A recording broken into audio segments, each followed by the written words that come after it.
So for our next question, Petra raised some concern about the length of sections in their literature review. Her question is, how short is too short for a literature review subsection before it looks weak? Matthew, I know this is a struggle that we all face when we're questioning, have I done enough? What advice can you give about the length of subsections in the literature review? And what sort of things can students look out for? Yeah, so this is a tricky one. There's a little bit of some professional intuition that has to go into this answer.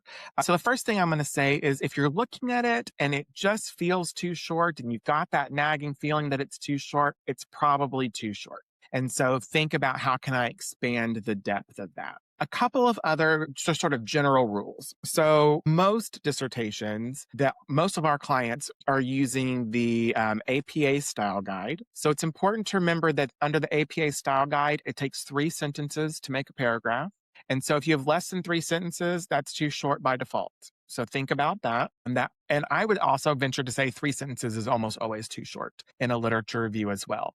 But 3 sentences is the cutoff. So if you've only got 2 sentences in a paragraph, that is too short by definition. You need to flush that out. Another way to think about it, rather than thinking about length, I like to think about citation density. So looking at how many citations are there within that individual section or paragraph. A lot of my clients fall into what I call single author syndrome, where they say, this author said this, then this author said this, and this author said this. And there's no synthesis there. There's no critical thought there. And what happens is, we blend those together. We increase that citation density by pulling in new authors to our conversation. That makes our conversation richer and deeper and automatically longer. So when we're really doing that deep synthesis, we're checking to make sure we have lots of citations within each paragraph. I would say no paragraph should have fewer than 3 authors. That's sort of a general rule that I like to apply.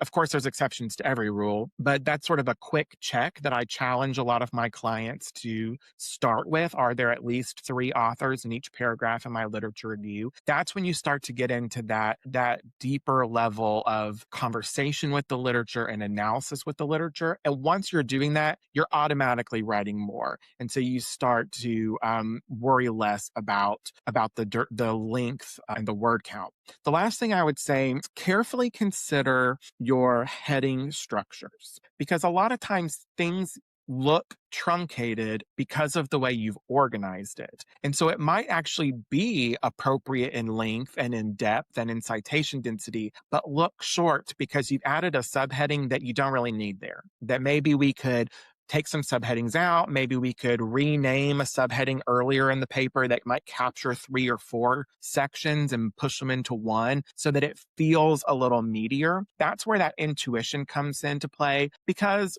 let's be honest, there is a sort of skim check that your readers are going to do. As a coach and as a professor, when I was doing that, I always skimmed the paper before I read the paper. And if I'm seeing lots of subheadings with just one paragraph, subheading 1 paragraph, subheading 1 paragraph, that does raise alarm bells to me, that then I'm going to look a little deeper and a little more carefully at those sections. So think about, do I have the right subheadings? Are there too many subheadings?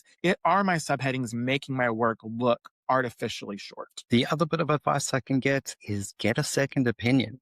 Maybe not your supervisor or chair if you're not ready to submit it to them, but get a friend to read it. Get anyone to take a look at it. It doesn't necessarily have to be a professor or a lecturer, but if they look at it and they start saying, this feels a bit choppy, or I'm not sure if you've gone into enough detail, that's a clear sign that you do need to dig deeper.